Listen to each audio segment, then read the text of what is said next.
I will actually, from 60 yards, I will hit 7-iron, okay?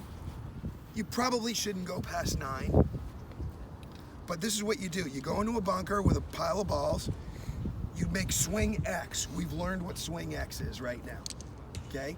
Make swing X with 60, with 55, with 50, with pitching wedge with 9-iron, and you'll notice they fly a little bit farther and release a little bit more as a club. So like, you know, this is, so like let's say I want to go all the way up to that cone up there.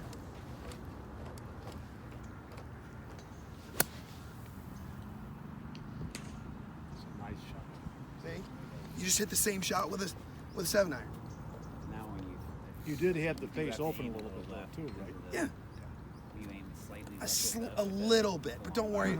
Don't concern yourself with Did that. you open the face? Yeah, had to. Because 7-iron doesn't have much bounce on it.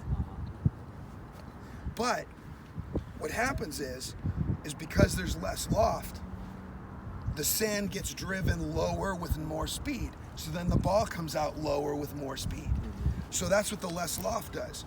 You know, the less loft on the 7-iron, the sand is coming out faster and lower, and that's why that ball carried so far.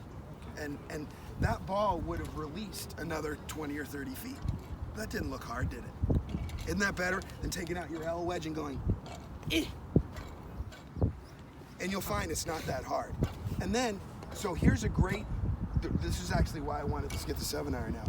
A great drill is to take out a 7 or an 8 and then barely try and dump it out of the bunker with a 7 or an 8 with a full finish. That gets you out of that hi-ya motion. So you just come in here with a 7-iron, you open it you open it up, and then you go. You hit a nice little soft shot out. That teaches you not to use excess speed. You know, I can do it with I got a 2-iron. I can get out of this bunker with a 2-iron and still keep it on the green. Because, you know, this is what I do. I'm good in the bunker. I'm good at teaching bunker play. This is what I'm best at teaching.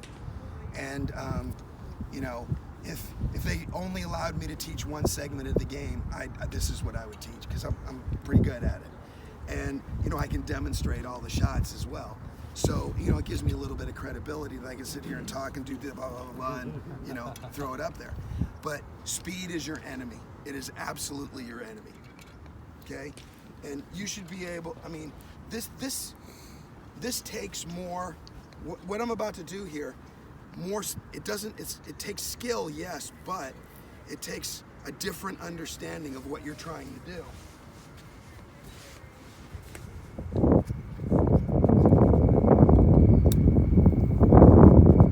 You know, to get a ball to come out that soft with a 7-iron, you have to completely change your perception of what you're trying to do. And the cut across hi-ya move is not it. So if we've got to hit the ball real far, are you pretty much just lining up and just going straight at the ball as No, if you were on the? That's why I asked to go get the 7-iron. I'm going to show you that. Okay. Now,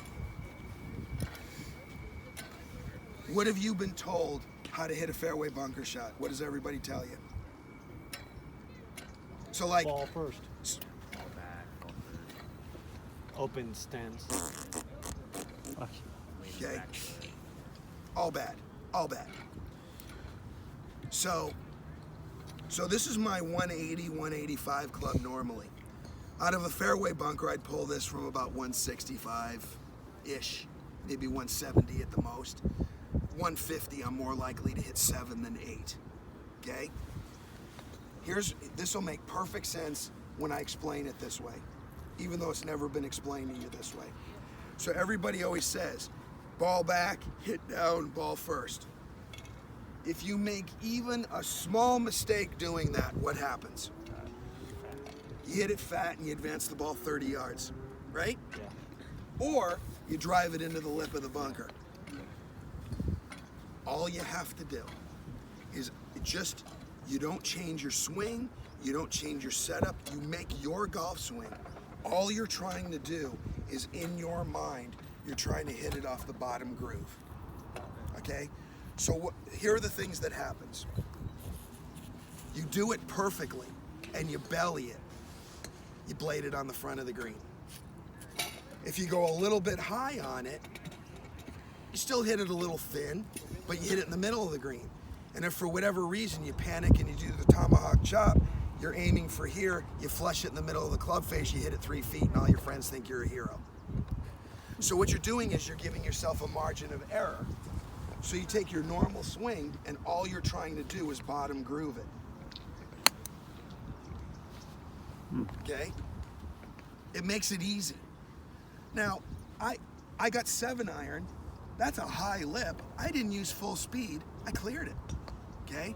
With a 9-iron, you'd get over that thing without even breaking a sweat. Okay? And that's a tall lip on a fairway. You don't face too many of those outside Scotland. Okay? And you saw I got over it with relative ease without even hitting it full. So you give yourself a margin of error. Because if you're in here trying to go and you make even a small mistake, oh good, I get to hit it again from right here. I get to practice. So, you know, again, it's about making your regular golf swing and just, you're looking here. And you don't even need a fairway bunker. All you gotta do is practice it on the range. Get on the range, put a ball down on the grass, and try to hit it off that groove. And you're gonna notice it goes straight. How often, do you ever notice when you blade the ball, when you hit it off the bottom groove, it goes straight every time? You know why? You know why that is? Here comes another misconception, okay? So, what ball goes farther offline? A high spin ball or a low spin ball? High spin. High spin goes farther offline. To quote my favorite comedian, Richard Jenny, that is incorrect. The higher the spin, the less the ball goes offline. What goes straighter, a wedge or a driver? Wedge.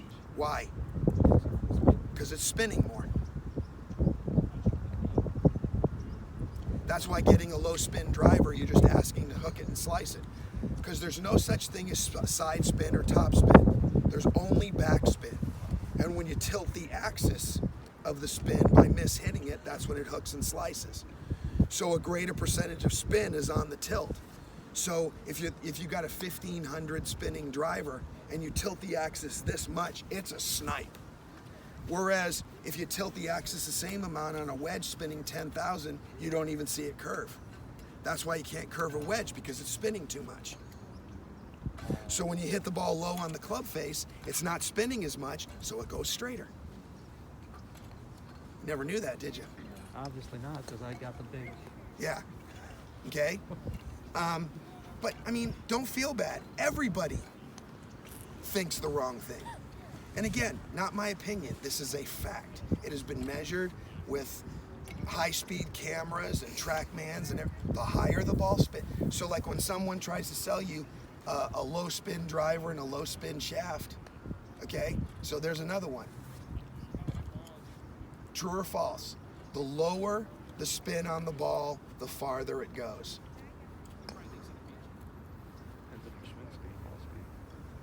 Bingo.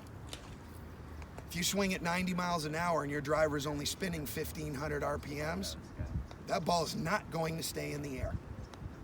Okay?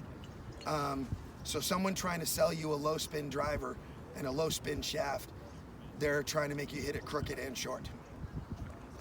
Well, that's all the stuff that they sell. I know. Now you don't want a driver spinning at 3,500 or 4,000. That's going to go like this. You know, but for the club head speeds that you guys generate, mid to high 2000s is what you want. Anything lower than that, ball's going to come out of the air. And for me, optimum is about 22 or 2300, but I like 25 or 26. I lose 3 yards on a 330-yard drive, but the ball goes straighter.